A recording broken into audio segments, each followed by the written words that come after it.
Assalomu alaykum hurmatli tomoshabinlar.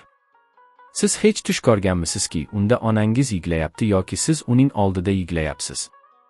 Bunday tushlar inson qalbiga juda kuchli ta'sir qiladi.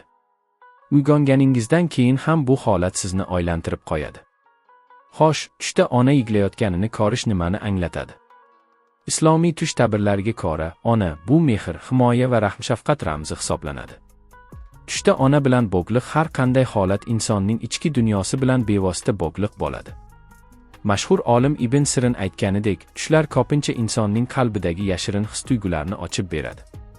Agar tushda onangiz yiglayotgan bo'lsa, bu bir nechta ma'noga ega bo'lishi mumkin.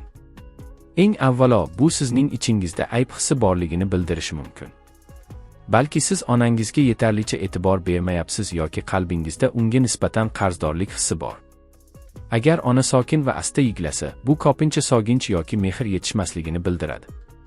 Bu sizning onangiz bilan ko'proq vaqt o'tkazishingiz kerakligiga ishora bo'lishi mumkin.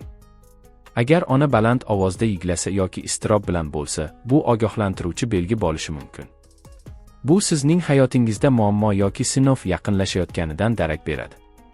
Ibn Siringa ko'ra, tushda yaqin insonning yiglashi ba'zan insonning o'z ichki og'riqlarini bildiradi.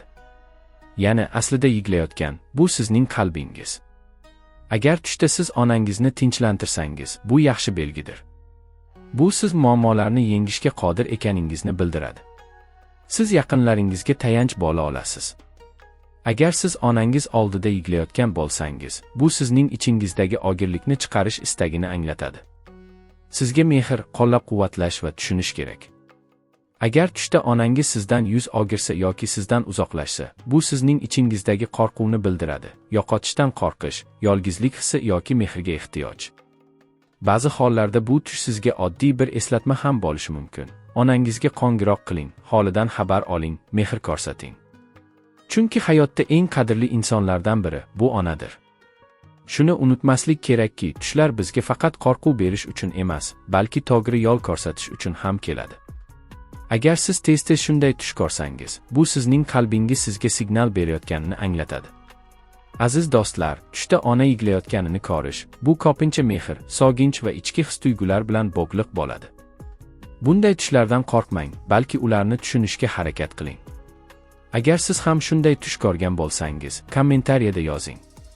Sizning tushlaringizni ham birgalikda tahlil qilamiz. Videoga like bosing va kanalimizga obuna bo'ling. Oldinda sizni yana ko'plab qiziqarli va foydali tush ta'birlari kutmoqda.